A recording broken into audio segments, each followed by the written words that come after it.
नमस्कार, सभी का फिर से स्वागत है हमारे चैनल में। आए दिन लगातार 8-10 दिन से हम खबरें सुन रहे हैं और देख भी रहे हैं किस तरह से बांग्लादेश में हमारे हिंदू भाई-बहनों के ऊपर अत्याचार हो रहा है। और 2 दिन में लगातार हमने देखा कि 2 अलग हिंदू भाइयों के ऊपर जैसे पकड़ा गया, मारा गया और फिर जीवित जलाया गया। तो ये बहुत बड़ा चिंता का विषय सभी के लिए है और भारत अब क्या एक्शन लेगा इसके खिलाफ ये सभी सोच रहे हैं। इसके लिए आज हमने आमंत्रित किया कि इस बारे में ज़रूर चर्चा होनी चाहिए, इस बारे में पूरे देश में जागृति निर्माण करने के लिए जो इस कार्य को अपना राष्ट्र कार्य मानकर काम कर रहे हैं, ऐसे श्री शंभू गवारे सर, जो हिंदू जी, जनजागृति समिति पूर्व और पूर्वोत्तर राज्य समन्वयक है, उनको हमने आमंत्रित किया है। सर, हम बहुत धन्यवाद देना चाहेंगे आपको कि आज हमारे साथ आप जुड़े। बहुत-बहुत धन्यवाद। सर, ये तो सर एक 1971 में भी देखा था कि कैसे हिंदुओं का जेनोसाइड हुआ था। लेकिन ये घटनाएँ सर कम तो हुई नहीं, लेकिन अब अभी जब यूनुस आए हैं, उसके बाद लगातार हम देख रहे हैं कि हिंदुओं के ऊपर, माइनॉरिटी के ऊपर लगातार अत्याचार हो रहे हैं। तो सर, भारत अब क्या कड़े कदम उठा सकता है?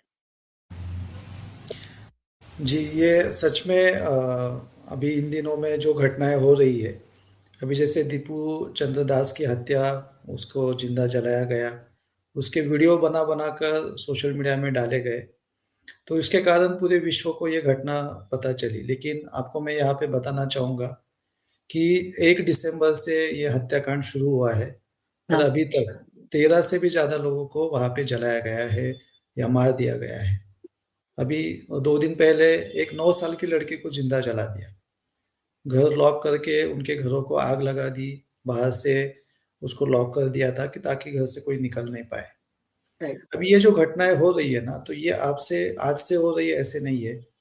अगर हम थोड़ा पीछे जाएँगे तो अभी का जो भूभाग है, जो जियोग्राफिकली जो अभी पार्ट है जिसको बांग्लादेश के नाम से अभी जानते हैं हम लोग, तो ये इस पार्ट में 1947 में अगर देखेंगे तो 28% हिंदू थे हाँ सर। और ये 28% हिंदू आज की संख्या में कितने बचे हैं, तो हमारे संपर्क में बांग्लादेश के कुछ लोग हैं, तो वो कहते हैं कि ऑफ़िशियली आंकड़े कुछ भी हो सकते हैं, लेकिन अनऑफ़िशियली वहाँ की जो हिंदुओं की संख्या है, वो केवल 6 से 7% बची है। हुँ, आप सोचिए कि 28 से वो 6-7% पे बचे हैं, तो उनका क्या हुआ है? या तो उनको मार डाला गया है, जो महिलाएँ उनके ऊपर अत्याचार हुए हैं, उनका धर्मांतरण हुआ है, उनको मारा गया है। तो ये सारी जो घटनाएँ हैं ना, वो ये 1941 से शुरू हुई थी और अभी तक ये रुक नहीं रही है। बराबर। अभी वहाँ पे कितने हिंदू हैं? तो केवल 1 करोड़ 30 या 40 लैक्स तक ही हिंदू बचे हैं। तो ऐसे में भारत सरकार का ये हमें ऐसा लगता है कि भारत सरकार ने इसके लिए पहल लेनी चाहिए और जो यूनूस सरकार है, वो सरकार नहीं बोल सकते, वहाँ पे तो अराजकता चल रही है। लेकिन उनके ऊपर प्रेशर क्रिएट करने का जो कार्य है, दायित्व है, वो कहीं न कहीं भारत सरकार के ऊपर आता है। क्योंकि जैसे कि 1-2 उदाहरण हम देखेंगे। देखिए इज़राइल के बारे में हम सब जानते हैं कि इज़राइल ने जब अपना स्वयं को एक यहूदी राष्ट्र करके घोषित किया, तो उसी घोषणा के साथ उन्होंने ये भी घोषणा की कि इज़राइल का कोई भी नागरिक विश्व के किसी भी कोने में वो अगर जन्म लेता है, तो भी वो इज़राइल का नागरिक रहेगा। राइट। सेकंड, उसके ऊपर कुछ हमला होता है या उसके ऊपर कुछ अड़चन आती है, तो उसका बचाने का पूरा दायित्व जो है, वो इज़राइल का रहेगा और हमने कई सारे उदाहरण इतिहास में देखे हैं कि जब इज़राइल किसी व्यक्ति के ऊपर कहीं पे भी कुछ हमला होता है, तो इज़राइल अपनी शक्ति के साथ उसका मुँह-तोड़ जवाब देता है। राइट। अभी पिछले सप्ताह की एक घटना है, नाइजीरिया में क्रिश्चियन मिशनरियों को वहाँ पे मारा जा रहा था। तो हुँ, इसमें इंटरफेयर किसने किया? अमेरिका ने किया। हुँ, डोनाल्ड ट्रम्प ने स्टेटमेंट देकर कहा, अगर वहाँ पे क्रिश्चियनों को मारने का जो घटनाक्रम है, वो नहीं रुकता है, तो वहाँ की जो हम लोगों ने अटैक किया है, इसकी संख्या भी नहीं रुक सकती है।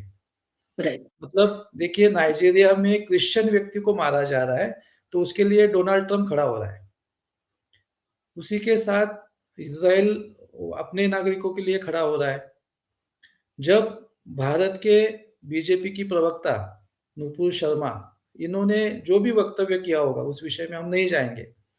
लेकिन जब उन्होंने ये स्टेटमेंट दिया था, तो उसके लिए भारत सरकार के ऊपर 22 इस्लामिक राष्ट्रों ने दबाव डालकर उनको बीजेपी के प्रवक्ता जो थे, उस पद से हटा दिया और कितने लंबे समय तक उनको जान से मारने की धमकियाँ आ रही थी और भारत में रहकर भी उनको एक अभी उनका जो सामाजिक जीवन है, वो लगभग समाप्त हो चुका है।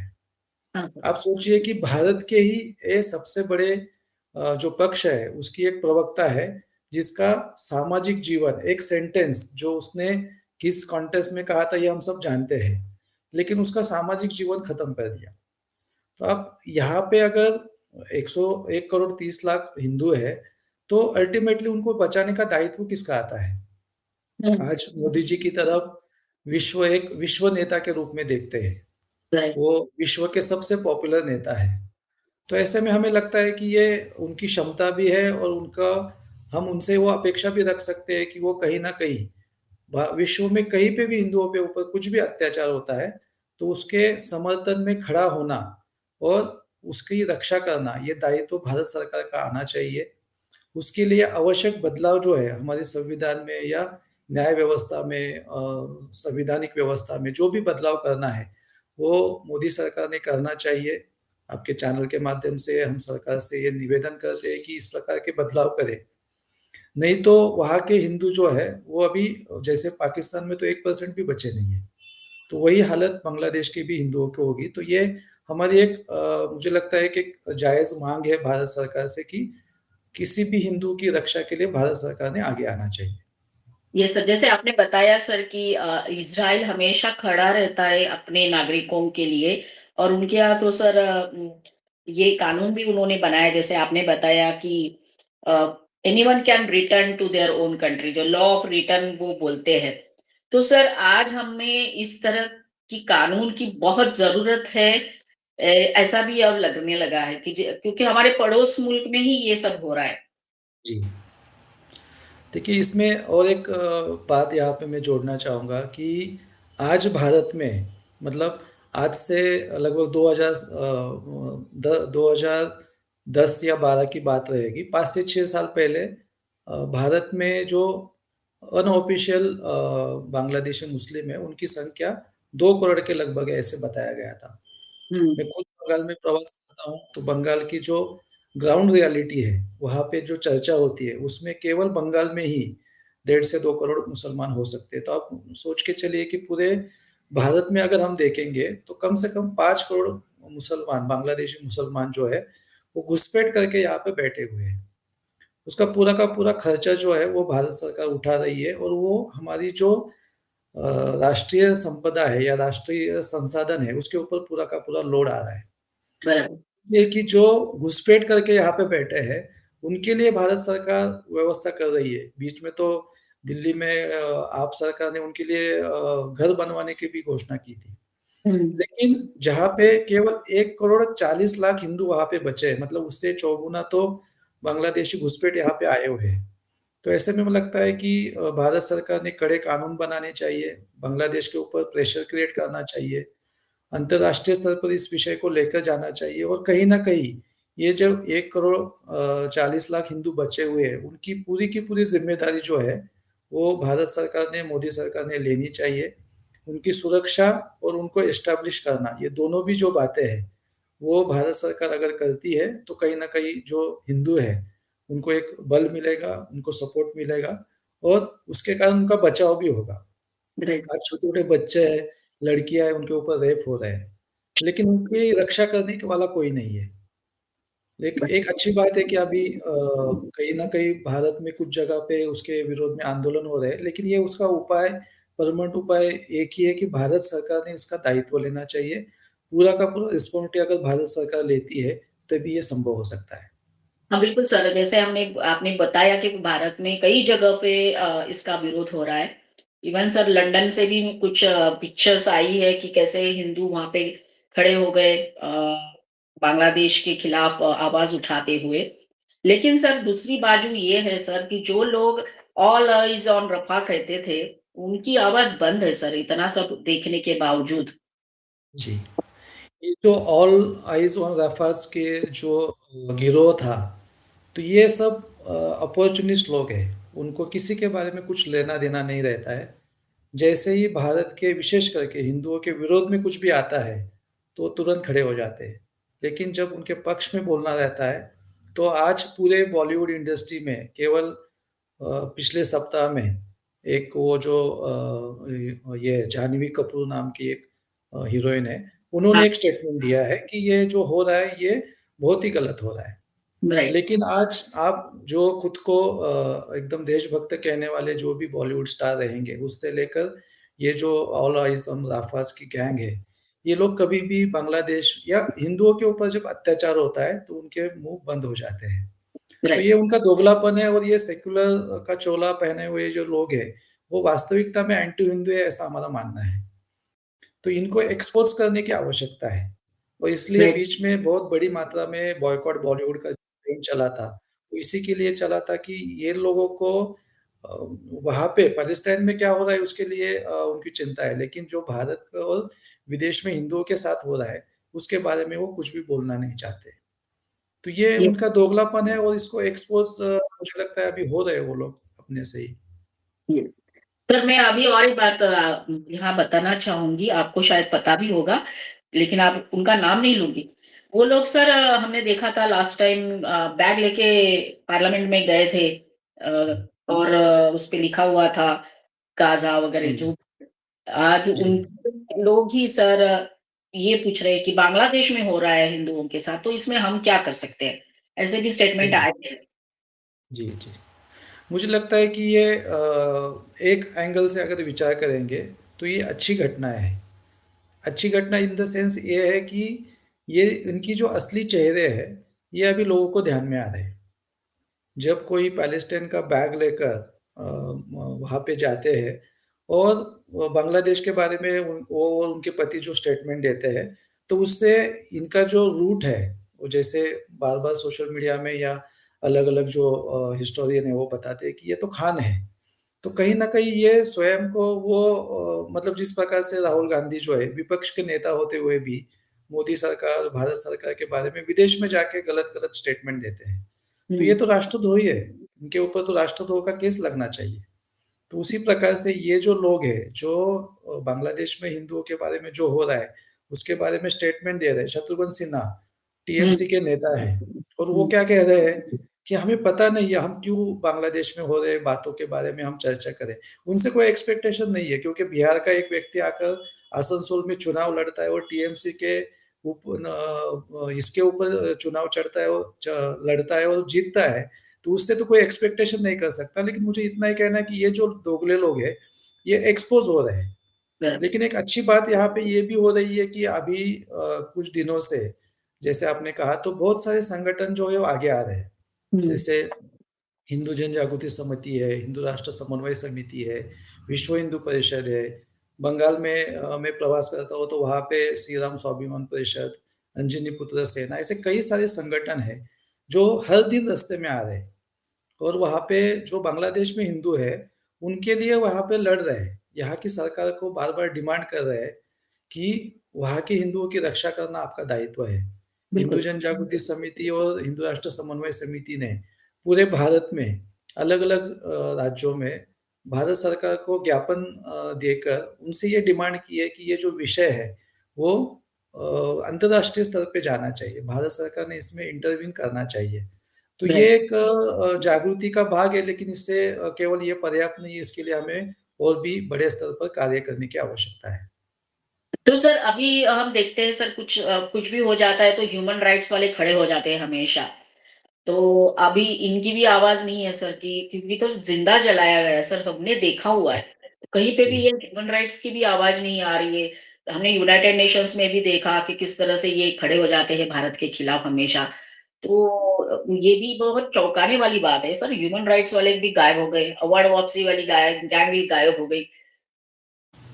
तो ये ना कहीं इंटरनेशनल लेवल पे हिंदुओं के विरोध में किस प्रकार की कॉन्स्पिरेसी चल रही है ना, इसके अलग-अलग उदाहरण हैं। आज मैं आपको बताना चाहूँगा कि आज 28 दिसंबर है। राइट। 28 दिसंबर कश्मीरी हिंदुओं का होमलैंड डे के दिन में वो लोग मनाते हैं। मतलब क्या है कि आज 35 साल हो गए, उन्होंने घोषणा की थी कि हम अपने घर वापस जाएँगे। आप देखिए कि स्वतंत्र भारत में एक हुँ, इतने साढ़े 4 लाख या 7 लाख संख्या जो है उनकी, वो लोग अपने ही एक स्टेट में जाने के लिए उनको 35 साल तक प्रतीक्षा करनी पड़ती है। वो राइट, लोग बार-बार डिमांड करते हैं कि जो कश्मीर में हुआ है, वो एक जिनोसाइड जैसे है, तो इसको जिनोसाइड के रूप में अंतर्राष्ट्रीय स्तर पे उसकी मान्यता मिलनी चाहिए। बराबर। लेकिन ना तो उसके बारे में कोई बोलना चाहता है, ना कुछ करना चाहता है। उसी प्रकार से 28% से जो घटकर वो 6% बच गए। जहाँ पे पाकिस्तान में 18-20% हिंदू थे, वो घटकर अभी 1% भी बचे नहीं है। हुँ, लेकिन ये ह्यूमन राइट्स वालों को कभी दिखते नहीं है। राइट। जो अंतर्राष्ट्रीय स्तर पे मंच है, जो ह्यूमन राइट या जिस प्रकार के सो कॉल्ड नाम लगाते हैं, उनको हिंदुओं के लिए कोई भी ह्यूमन राइट्स है, ऐसे लगता नहीं है, ऐसे उनके आचरण में दिखता है। और राइट। इसी के लिए हम बार-बार ये डिमांड करते हैं कि भारत को हिंदू राष्ट्र घोषित करना चाहिए। हुँ, हुँ, देखिए, जैसे हमने कुछ उदाहरण बताए कि एक क्रिश्चियन व्यक्ति को नाइजीरिया में मारने के बाद या कुछ लोगों को मारने के बाद ट्रम्प सरकार उसमें इंटरवीन करती है।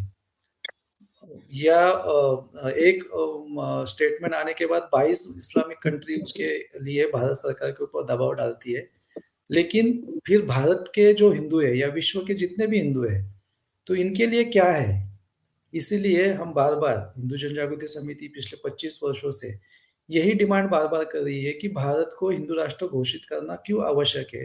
क्योंकि इस प्रकार की घटना अगर रोकनी है, तो उसको कानूनन पद्धति से भारत में एक कानून होना चाहिए, जिसके माध्यम से विश्व में हिंदुओं के ऊपर कहीं पे भी कुछ अत्याचार होता है, तो ऑफ़िशियली उसका जो कॉग्निज़ेंट है या उसकी जो दखल है, वो भारत सरकार ने लेनी चाहिए। अंतर्राष्ट्रीय स्तर पर इसके बारे में उन्होंने चर्चा करनी चाहिए, प्रेशर क्रिएट करना चाहिए। आज देखिए कि बीच में न्यूज़ में देखा था कि 22 से भी ज़्यादा देश है, जहाँ पे मोदी जी को उसका उस देश का जो सर्वश्रेष्ठ पुरस्कार है, वो मोदी जी को दिया गया है।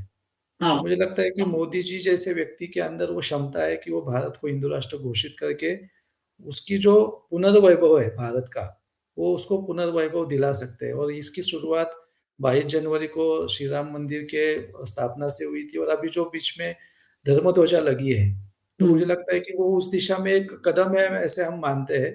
लेकिन जब तक हिंदुओं की संख्या घटकर वहाँ पे ज़ीरो हो जाएगी पाकिस्तान में या बांग्लादेश में भी ऐसे हुए, तब तक हम नहीं रुक सकते, ऐसी स्थिति आई है। तो इसको जल्द से जल्द भारत सरकार ने भारत के हिंदू राष्ट्र के बारे में भी विचार करना चाहिए और विश्व के जितने भी हिंदू हैं, उनकी सुरक्षा के दृष्टि से भी आवश्यक है, ऐसे हमें लगता है। हाँ क्योंकि सर। देखिए सीएए तो कानून बना है, लेकिन उसका इम्प्लीमेंटेशन नहीं हो रहा है। जो हाँ, ममता सरकार सीएए का एकदम जी-जान लगाकर विरोध करती है, वहाँ पे वो बांग्लादेश के मुसलमानों को बोल रही है कि आप आइए यहाँ पे, हम आपको सब कुछ देंगे। वो दे हुँ, भी रही है। हुँ। तो ये सारी जो बातें हैं वो कहीं न कहीं हिंदुओं के विरोध में एक षड्यंत्र है। उसको रोकना है तो भारत हिंदू राष्ट्र घोषित होना, ये उस एंगल से भी बहुत आवश्यक है। तो सर आप पूरे देश में भ्रमण करते हो जागृति के लिए। तो सर आपका सर क्या दृष्टिकोण है कि सही में हम लोग या फिर हिंदू जो है, वो जाग रहा है? जैसे पहले हम बात करते हैं तो सिर्फ़ दरवाजे पे वो लगा के जाते थे, गर्व से कहो हिंदू है, तो थोड़ी देर के लिए लगता था। लेकिन बाद में तो कुछ हमारा ऐसा एक्शन भी नहीं दिखते थे। लेकिन सर आपको लगता है सही में हिंदू जाग रहे हैं अभी थोड़े बहुत? जी, मतलब अगर हम तुलना करें, जैसे कि मैं आपको बताता हूँ कि जब हिंदू जनजागृति समिति की स्थापना हुई और हम लोग हिंदू राष्ट्र के बारे में जब बात करते हैं, तो आज से 20 साल की अगर पहले की बात करें, तो आप सोच सकते हैं कि उस समय का माहौल क्या था।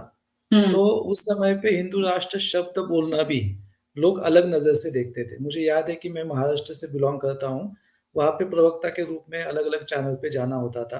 तो जब कहीं कहीं से गलती से भी वो विषय आ जाता था कि भारत हिंदू राष्ट्र बनना चाहिए, तो वहाँ के जो सेक्युलर मीडिया है, वामपंथी मीडिया है, वो कहते थे कि आप कौन से ग्रह से आए हैं? आप कोई अलग दुनिया से आए हैं क्या?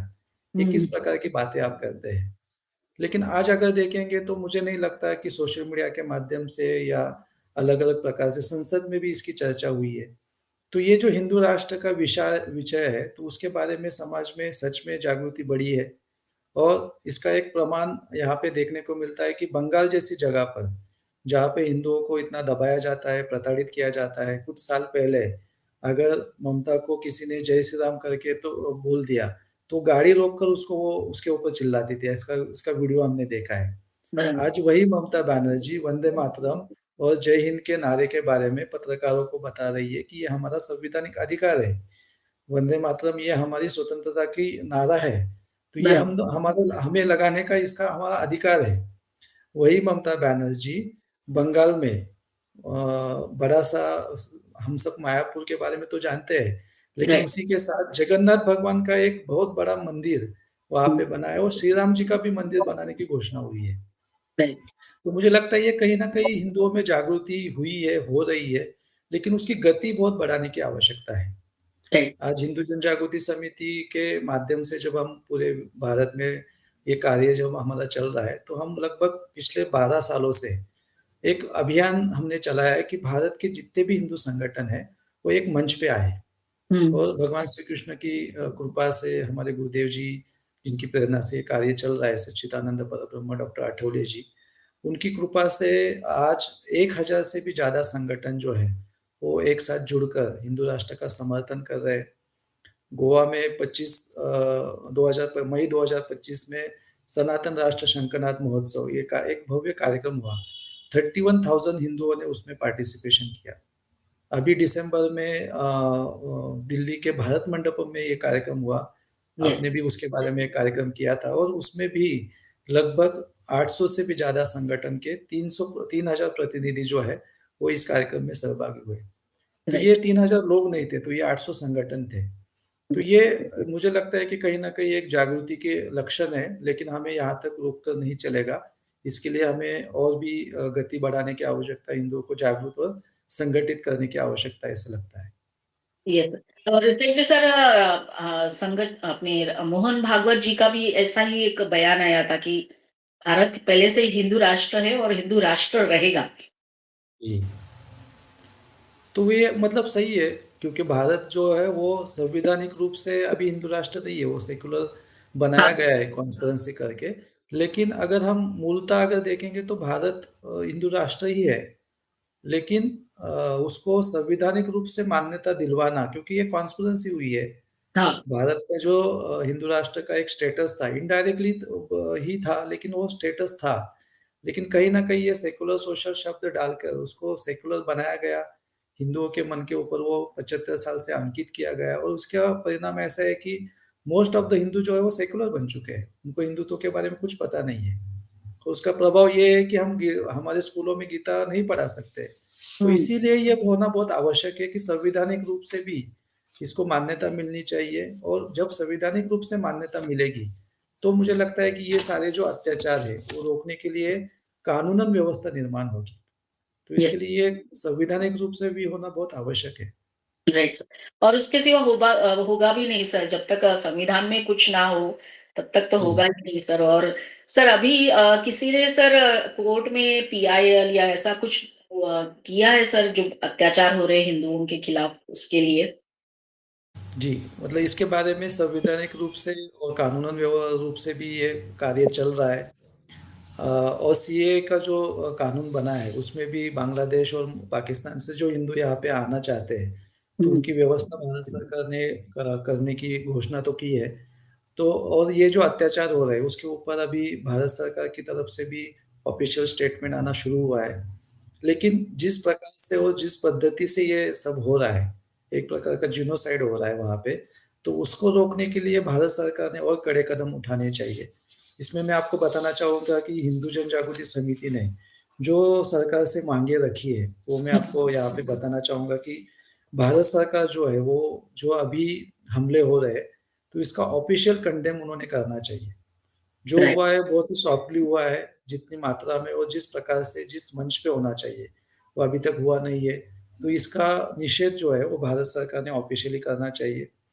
इसके साथ ही भारत और बांग्लादेश के बीच जो अल्पसंख्यक के धार्मिक अधिकार और हिंदू जो मंदिर है, उनकी सुरक्षा के लिए एक औपचारिक करार जो होना चाहिए, जिसके माध्यम से वहाँ की हिंदू समाज, उनके प्रार्थना स्थल, मंदिर, उसके साथ उनकी जो प्रॉपर्टी है, उसकी रक्षा करने का दायित्व जो है, वो बांग्लादेश सरकार ने लेना चाहिए। इस प्रकार का एक सामंजस्य करार, समझौता उसमें होना चाहिए। इसी के साथ संयुक्त राष्ट्र हो, अंतर्राष्ट्रीय मानवाधिकार हो या सार्क हो, ऐसे जो अलग-अलग मंच है, उसके ऊपर ये विषय जो है, वो भारत सरकार ने उतनी ही कड़ाई से रखने की आवश्यकता है। जहाँ पे धार्मिक उत्पीड़न हो रहा है, तो वहाँ के जो हिंदू भारत में आकर रहना चाहते हैं, उनको सम्मान के साथ यहाँ पे व्यवस्था भारत सरकार ने करनी चाहिए। उनको जो बेसिक आवश्यकता है, वो भी भारत सरकार ने देनी चाहिए। उसी के साथ भारत सरकार जो है वो हिंदू समाज के रक्षा के लिए, जो बचे हुए हिंदू है वहाँ पे, उनकी रक्षा के लिए बांग्लादेश के साथ कंटिन्यू उन्होंने डिस्कशन रखना चाहिए, ताकि अभी देखिए इमीडिएटली जो कर सकते हैं, वो करना बहुत आवश्यक है। तो वहाँ की जो बांग्लादेश में जो हिंदू सरकार है, वो अगर भारत के हिंदुओं के पक्ष में खड़ी रहती है वहाँ के, तो फिर उनका बचाव हो सकता है और उनके लिए पॉसिबल है, लेकिन वो नहीं चाहते हैं। जिस हुँ, प्रकार से दीपू दास को पुलिस थाना से बाहर निकाल कर उनको जलाया गया, तो यस। इसके लिए फिर भारत को प्रेशर बनाने की आवश्यकता है, ऐसे लगता है। तो इस प्रकार की जो माँगे हैं, वो हमने अलग-अलग प्लेटफ़ॉर्म के माध्यम से भारत सरकार के ऊपर देने की प्रयास किया है। जैसे मैं यहाँ पे झारखंड में हूँ, तो हमने रांची हो, फिर बोकारो, धनबाद हो, ऐसे बांग्ला ज जमशेदपुर है, तो वहाँ पे डीसी के माध्यम से भारत सरकार मोदी जी के पास और गृह मंत्री अमित शाह जी के पास, परराष्ट्र मंत्री जयशंकर जी के पास एक निवेदन भेजा है कि इसके ऊपर भारत सरकार जो है, वो संज्ञान ले और उनके सुरक्षा के लिए आगे आए। उसी के साथ बांग्लादेश में अभी ये बंगाल में भी बहुत बड़ी मात्रा में आंदोलन हो रहे हैं। भारत के अलग-अलग स्टेट्स में अलग-अलग संगठन ये आंदोलन कर रहे हैं। तो मुझे लगता है भारत सरकार अगर इस प्रकार से सामने आकर उनकी रक्षा का दायित्व लेती है, तो ये तुरंत संभव हो पाएगा। बिल्कुल सर, और ये होना भी चाहिए क्योंकि सर ऐसा जी, हम हमेशा कहते हैं कि और जो गाज़ा और पैलेस्टाइन का जो चल रहा है तब ये बात हमेशा होती है कि there is more outreach regarding Muslims of Gaza than about the Hindus of Bangladesh. जी। The farmer can सही seek बात है। refugee in 57 nations, but the Hindus just have one nation, that is Bharat. तो इफ जी, we have to save Hinduism को, अगर Hindus को बचाना है, तो सही में सर सख्त अब एक्शन लेने की ज़रूरत है और वो समय भी आ गया है, जिस तरह से बांग्लादेश की परिस्थिति एकदम खराब हो चुकी है हिंदुओं के जी, लिए। सर जी, आज आप हमारे साथ जुड़े और ये बहुत महत्वपूर्ण था सबको ये पता चले कि कैसे काम कर रहे हैं हम आप सब लोग। आपको हम धन्यवाद देना चाहेंगे कि आपने जी। समय आपका निकालकर हमारे धन्यवाद। साथ चर्चा की। सभी दर्शकों को कहेंगे आज का हमारा वीडियो ज़रूर देखिए, शेयर करिए ज़्यादा से ज़्यादा लोगों तक और हमें सपोर्ट करते रहिए। धन्यवाद सर, जय हिंद, वंदे मातरम। वंदे मातरम। नमस्कार।